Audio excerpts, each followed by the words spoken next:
terus. Nah, baru itu. Pelan, pelan, pelan, pelan. Pelan, pelan. Ya, maju. Pelan, pelan, pelan. Pelan, pelan.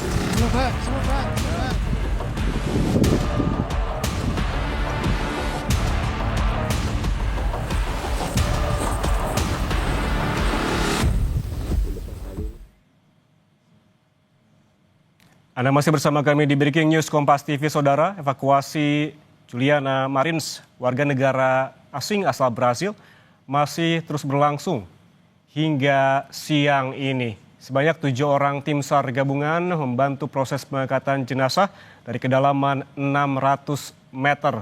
Seperti Anda lihat visual terbaru yang kami dapatkan bahwa proses evakuasi dilakukan secara vertical evacuation atau vertical rescue. Kita kembali bergabung bersama jurnalis Kompas TV Fitri Rahmawati yang saat ini berada di sekitar Gunung Rinjani, Lombok Timur, Nusa Tenggara Barat. Fitri, bisa dijelaskan kembali terkait dengan skema dari evakuasi akan seperti apa nantinya karena memang turun melalui jalur Sembalun. Ya, Yan dan juga saudara, kembali saya jelaskan soal skema evakuasi yang mungkin akan dilakukan oleh tim SAR gabungan yang ada di lokasi tempat proses evakuasi berlangsung. Dan sore ini, kalau di Lombok ini sudah sore harian, jadi sore hari ini masih dilakukan upaya untuk pengangkatan jenazah yang sudah berada di dalam kantong jenazah. Dan proses ini dilakukan oleh tim SAR gabungan, kemudian juga BPBD dan juga TNGR serta relawan yang ada di lokasi proses evakuasi ini. Dalam proses pengangkatan jenazah ini dilakukan secara hati-hati sekali karena memang kontur tanah yang labil, kontur tanah berpasir yang di lokasi jurang tersebut yang sangat labil, bisa terjadi longsoran pasir dan juga bebatuan dan juga cuaca yang tidak bersahabat. Dan saat ini baru saja hujan sudah mereda dan kami juga berharap hujan mereda di kawasan Pelawangan Sembalun sehingga proses evakuasi bisa berlangsung dengan lancar.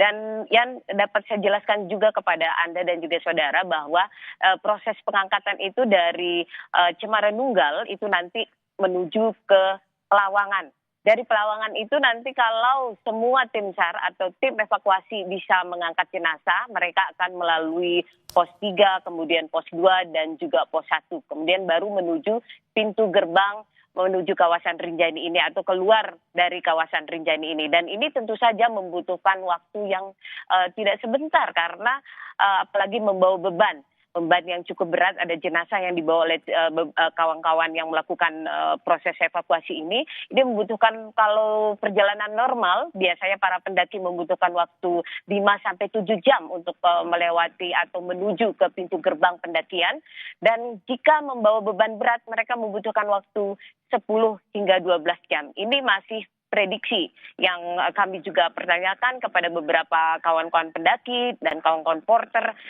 juga kepada petugas mereka, apalagi kondisi cuaca berkabut seperti saat ini membutuhkan waktu yang cukup panjang untuk proses menuju ke kawasan gerbang pendakian ini. Yang saya juga bisa jelaskan kembali kepada Anda bahwa ada 2 kemungkinan proses evakuasi dilakukan dari gerbang pendakian itu adalah dari gerbang pendakian Kandang Sapi dan gerbang pendakian Bukit Tiga. Tempat saya melaporkan ini adalah jalur menuju gerbang pendakian Bukit Tiga.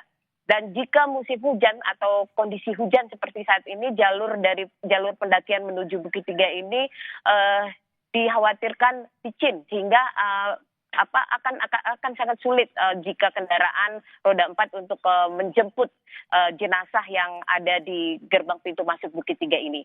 Kemungkinan kedua bisa dilakukan oleh tim evakuasi, yaitu melalui jalur gerbang Kandang Sapi, di mana dari jalur utama di Sembalun mereka akan menuju ke gerbang Kandang Sapi itu sekitar 3 kilometer.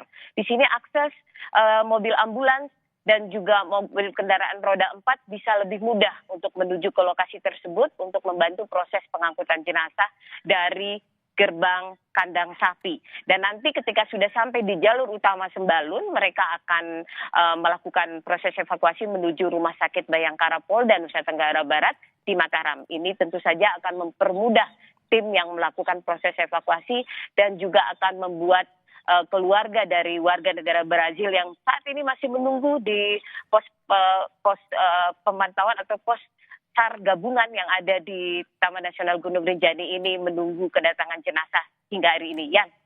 Ya berarti arti prosesnya sangat panjang begitu apabila memang sudah berhasil diangkat jenazah pendaki asal Brasil ini dari Cemoro-Nunggal menuju campsite Pelawangan, kemudian pos 3, 2, 1 dan di Gerbang Sembalun hingga akhirnya nanti diterbangkan juga ke Rumah Sakit Bayangkara Mataram.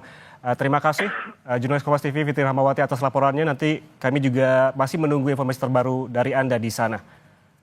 Saudara, evakuasi jenazah pendaki Brasil di Gunung Rinjani masih berlangsung. Tim gabungan mengevakuasi jenazah dari kedalaman 400 meter secara manual menggunakan tali. Evakuasi menggunakan helikopter tidak memungkinkan karena lokasi memiliki kemiringan ekstrim dan berupa hamparan pasir.